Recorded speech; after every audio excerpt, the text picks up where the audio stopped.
So now let's come to studying Carnot's theorem.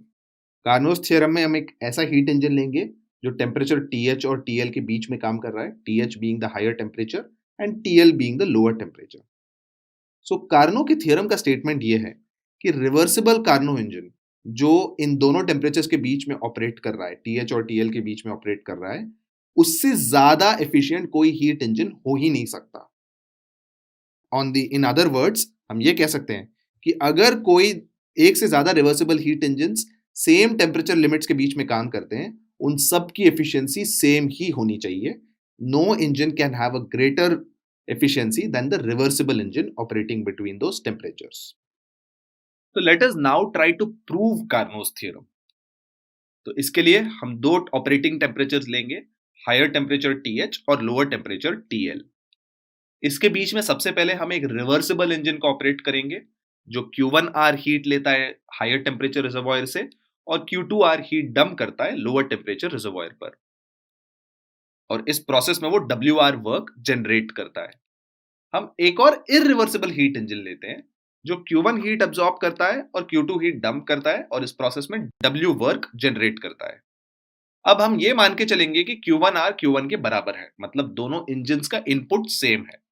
हमको ये prove करना है कि कार्नो की एफिशिएंसी ज्यादा है, मतलब रिवर्सिबल की ज्यादा होनी चाहिए. So we have to prove that eta R is greater than eta. Efficiency of the reversible heat engine is greater than efficiency of the irreversible heat engine. यही हमें प्रूव करना है. अब ये प्रूफ तभी हो पाएगा जब WR is greater than W, क्योंकि Q1 तो दोनों का सेम है. We know that eta R is efficiency of the reversible heat engine, eta is efficiency of the irreversible heat engine.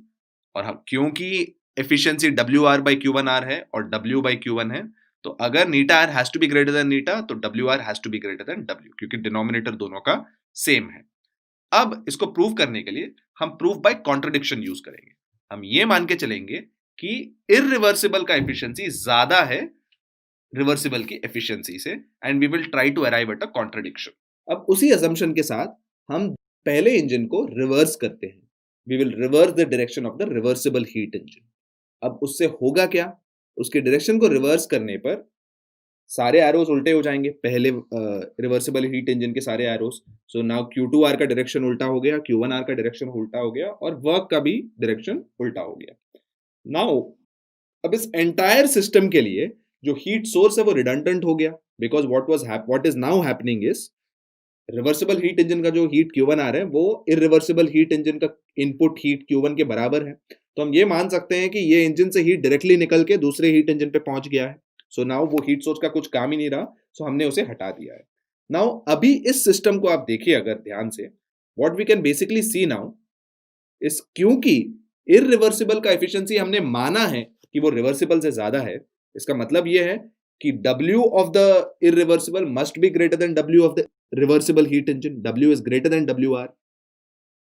तो इसका मतलब ये है कि जो वर्क आउटपुट निकल रहा है सेकेंड इररिवर्सिबल हीट इंजन से, उससे थोड़ा यूटिलाइज हो सकता है पहले हीट इंजन को चलाने के लिए जो वर्क इनपुट WR है. तो उसके बावजूद W माइनस WR वर्क बचेगा जो कंटिन्यूअसली प्रोड्यूस हो रहा है. तो अगर आप अब इस पूरे सोर्स को देखोगे, इस पूरे सोर्स में देयर इज बेसिकली एक सिंगल थर्मल एनर्जी रिजर्वॉयर ही है जो एक कंटिन्यूअस वर्क आउटपुट दे रहा है, W minus WR.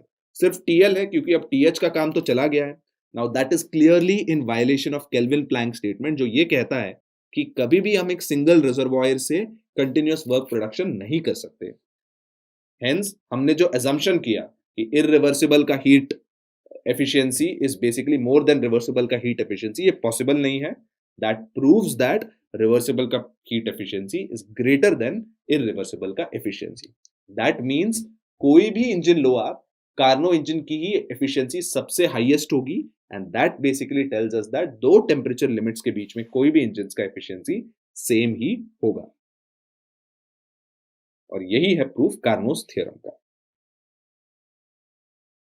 Now there are obviously some difficulties in constructing a Carnot engine. Although वो most efficient engine है, फिर भी हर इंजन कार्नो इंजन की तरह नहीं बनाते. Let's see what these difficulties are.